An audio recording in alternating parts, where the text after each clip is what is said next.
തിരുവനന്തപുരത്ത് സമരം നടത്തുന്ന ആശാ വർക്കേഴ്സിന് ദേഹാസ്വാസ്ഥ്യം. 8 ആശമാർ കുഴഞ്ഞു വീണു. ഇവരെ ആശുപത്രിയിലേക്ക് മാറ്റിയിട്ടുണ്ട്. തിരുവനന്തപുരത്ത് നിന്ന് അജീഷ് ജയകുമാർ അതിന്റെ വിവരങ്ങൾ നൽകും. അജീഷ്, ഇതിപ്പോ എത്ര ദിവസങ്ങളായി അവർ വെയിലും മഴയും കൊണ്ട് അവിടെ ഇരുന്ന് സമരം നടത്തുന്നു? അവരിൽ പലർക്കും ആരോഗ്യ പ്രശ്നങ്ങളുണ്ട്. ഇപ്പൊ നിലവിൽ ആശുപത്രിയിലേക്ക് മാറ്റിയ അവരുടെ ആരോഗ്യസ്ഥിതി എങ്ങനെയാണ്?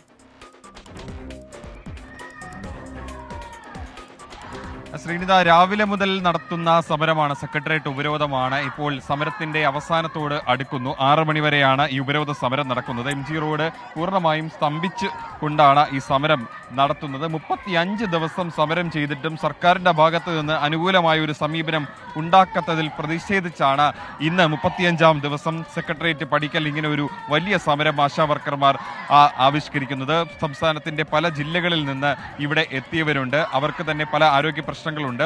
അവരാണ് രാവിലെ മുതൽ പൊരി വെയിലത്തായിരുന്നു ഈ സമരമെങ്കിൽ പിന്നീട് വൈകിട്ടോടെ ഈ സമരം ഇപ്പോൾ നല്ല മഴക്കോളാണ്, മഴ എത്തുന്നുണ്ട്. ഈ മഴയത്ത് പക്ഷേ അവരുടെ വീര്യം ചൂർന്നു പോകുന്നില്ല. ഇതിനിടെ 8 പേരാണ് പലതരത്തിലുള്ള ആരോഗ്യ പ്രശ്നം കാരണം, ദേഹാസ്വാസ്ഥ്യം കാരണം കുഴഞ്ഞു വീണത്. ഇതിൽ എല്ലാവരെയും തന്നെ ആശുപത്രിയിലേക്ക് മാറ്റിയിട്ടുണ്ട്. ഇവരെ ഇപ്പോൾ തിരുവനന്തപുരം ജനറൽ ആശുപത്രിയിലേക്കാണ് മാറ്റിയത്. ആശുപത്രിയിലേക്ക് എത്തിച്ചതേ ഉള്ളൂ. അവരുടെ ആരോഗ്യസ്ഥിതി എന്താണെന്ന് നമുക്ക് ഇതുവരെയ്ക്കും വ്യക്തമായിട്ടില്ല. എന്തായാലും 7 പേര് ആംബുലൻസിലും ഒരാളെ ഓട്ടോറിക്ഷയിലും കയറ്റിയാണ് ആളുകൾ, പോലീസ് അടക്കമുള്ളവർ കൊണ്ടുപോയത്. എന്തായാലും സമരത്തിന് പക്ഷേ അവരുടെ കുഴഞ്ഞു വീണെങ്കിൽ പോലും സമരവീര്യത്തിന് ഒട്ടും കുറവില്ല. സമരവുമായി 6 മണിവരെ അതിശക്തമായ സമരവുമായി മുന്നോട്ട് പോകാൻ തന്നെയാണ് തീരുമാനം. ഇപ്പോൾ മഴ വരുന്നുണ്ട്, ശക്തമായ മഴ വരുന്നുണ്ടെങ്കിൽ പോലും അവരെ ഈ മഴ ഒരു ചെറിയൊരു കാറ്റടിച്ചപ്പോൾ നമ്മളിപ്പോൾ ശ്രദ്ധിച്ചതാണ്. കാരണം കാറ്റടിച്ചപ്പോൾ അവരുടെ മുദ്രാവാക്യത്തിന്റെ ഉച്ച അത് കൂടിയത് മാത്രമേ ഉള്ളൂ. അവരെ ഒരു തരത്തിലും ഇവിടെ നിന്ന് എഴുന്നേൽപ്പിക്കാൻ പോലും ഈ മഴയ്ക്ക് പോലും സാധിക്കുന്നില്ലെന്നുള്ളതാണ് ഏറ്റവും പ്രധാനപ്പെട്ട കാര്യം. എന്തായാലും 20-ാം തീയതി മുതൽ സമരത്തിന്റെ അടുത്ത ഘട്ടം, 2ാം ഘട്ടം തുടങ്ങി വയ്ക്കുകയാണ് ആശാവർക്കർമാർ. അനിശ്ചിതകാല നിരാഹാര സമരത്തിലേക്ക് കടക്കുന്നു ആശാവർക്കർമാർ. അതിലും നടപടി ഉണ്ടായില്ലെങ്കിൽ അടുത്ത ഘട്ടം, അതായത് ഏറ്റവും അവസാന ഘട്ടമെന്ന നിലയിലാണ് നിരാഹാര സമരത്തിലേക്ക് ആശാവർക്കർമാർ കടക്കുന്നത്. 35 ദിവസം സെക്രട്ടേറിയറ്റ് പടിക്കൽ സമരം നടത്തിയിട്ടും പലതരത്തിലുള്ള ആവശ്യങ്ങളുമായി സെക്രട്ടേറിയറ്റിനുള്ളിലുള്ളവരെ കണ്ടിട്ടും ഒരു തരത്തിലും അനുകൂലമായ നിലപാടുകൾ സ്വീകരിക്കാത്തത് കൊണ്ടാണ് നിരാഹാര സമരത്തിലേക്ക് കടക്കുന്നത്. ഇതിനോടകം തന്നെ പലതരത്തിലുള്ള പല രാഷ്ട്രീയ നേതാക്കളും ഇവർക്ക് പിന്തുണയുമായി എത്തിയിരുന്നു.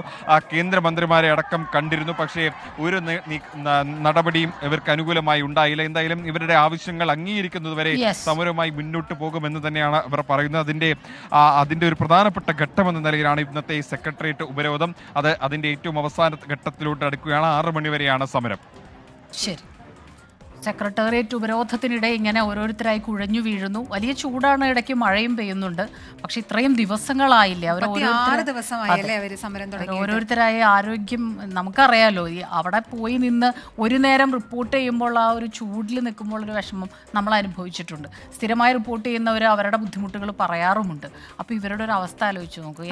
അടുത്ത തീരുമാനത്തിലേക്ക് കടക്കുന്നുണ്ട്, നിരാഹാര സമരത്തിലേക്ക് കടക്കുന്നുണ്ട്. അപ്പൊ ആ സമയത്ത് ആ ഘട്ടത്തിൽ ഇവർക്കുള്ള ആരോഗ്യം എങ്ങനെയായിരിക്കും, ആരോഗ്യ പ്രശ്നങ്ങൾ ഉണ്ടാവുമെന്നുള്ളത് നമുക്ക് വലിയ ആശങ്ക ഉണ്ടാകുന്നുണ്ട്. സർക്കാർ വേണ്ട ഇടപെടൽ പിന്നീട് റിഗ്രറ്റ് ചെയ്യാതിരിക്കാനെങ്കിലും ഇനിയെങ്കിലും ഇതിൽ ഇടപെടണം എന്നുള്ളൊരു റിക്വസ്റ്റ് തന്നെയാണ് നമുക്കുള്ളത്, അല്ലേ?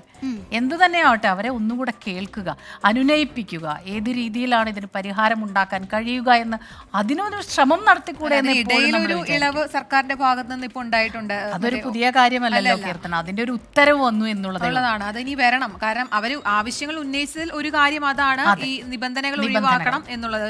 10ഓളം ആകെ 7,000 രൂപയാണ് ഇവർക്ക് ലഭിക്കുന്നത്. അതിൽ തന്നെ ഈ 10 മാനദണ്ഡങ്ങൾ പാലിച്ചാൽ മാത്രമേ ആ 7,000 രൂപ കിട്ടുകയുള്ളൂ. അപ്പോൾ പലർക്കും കിട്ടുന്നത് ഈ 4,000-5,000 രൂപയാണ് മാസം. മാനദണ്ഡങ്ങൾ ഒഴിവാക്കുമ്പോൾ ഈ എമൗണ്ട് കിട്ടും. പക്ഷെ അത് കൂട്ടണം എന്നുള്ള ഒരു ആവശ്യം അവർ ഉന്നയിക്കുന്നുണ്ട്. അതിനൊന്നും ഒരു പരിഹാരമായില്ല. എത്രയും പെട്ടെന്ന് പരിഹാരമാകട്ടെ.